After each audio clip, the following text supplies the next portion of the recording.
Je suis Romain Louis-Bouc, je suis coach professionnel. J'ai créé mon activité rlbcoaching.fr il y a maintenant 5 ans. J'accompagne les entreprises principalement, mais aussi des entités publiques et des associations dans leur situation professionnelle, soit à titre individuel, soit en collectif. La plupart du temps, ce sont des managers, donc des personnes qui sont en fait en responsabilité d'une équipe. Il y a aussi bien sûr des dirigeants, donc là pour le coup qui ont une vision plus large en fait de la structure. Parfois ce sont aussi des équipes. Par exemple, un manager va avoir une difficulté dans sa posture de manager, que ce soit avec un collaborateur ou juste avec l'équipe. Et parfois tout simplement, ça peut être des changements de stratégie qui peuvent en fait bousculer le quotidien et la manière de faire du manager.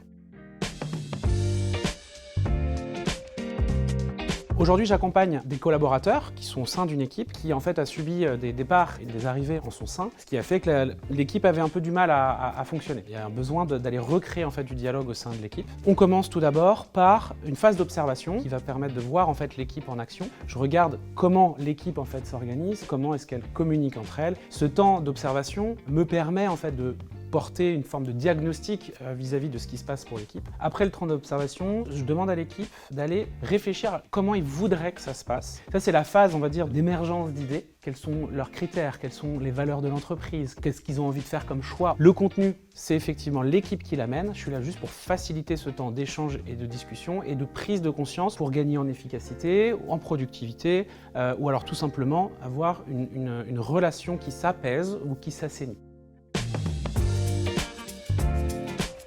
Ici, l'outil s'adapte beaucoup en fait à la réalité de l'équipe. Il y a des cas, des situations, on va pouvoir sortir du cadre de l'entreprise pour amener une forme de respiration aux collaborateurs. C'est ce qu'on appelle des ateliers thématiques ou des ateliers de coaching, pour permettre à chacun de se sentir suffisamment libre pour exprimer en spontanéité le fonctionnement idéal de son équipe. Et petit à petit, je vais les accompagner pour leur permettre en fait de réduire en fait le champ des possibles pour justement faire ses choix. Ce qui se met en place souvent, c'est effectivement un bilan. Qu'est-ce qu'on a envie d'augmenter, c'est-à-dire de laisser plus de place à ça.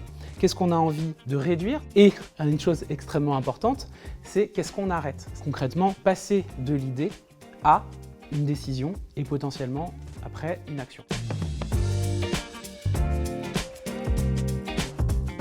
Alors pourquoi j'ai voulu devenir coach? Il y a effectivement eu à un moment une envie de faire différemment. L'espace travail à proprement dit, c'est un espace en tout cas pour moi extraordinaire d'exploration en embarquant en fait ces individus ou ces équipes, ces collaborateurs-là dans mes accompagnements. La posture de coach n'est pas innée, elle s'apprend. Au-delà de la posture, il y a effectivement d'autres éléments. Il y a des outils, il y a énormément d'outils qui se développent, sur lesquels on peut choisir d'aller se spécialiser. Ce qui me plaît dans mon métier, c'est pour moi toujours à la fois être présent avec la personne ou les personnes qu'on accompagne et laisser l'espace à la personne ou aux personnes d'aller trouver leurs propres réponses. Ce qui me fascine aussi, c'est la complexité que sont les relations humaines, mais aussi l'organisation d'une entreprise. Et ma conviction, c'est que ce type de métier-là contribue à aider chacun à aller trouver cette place dans le monde professionnel notamment.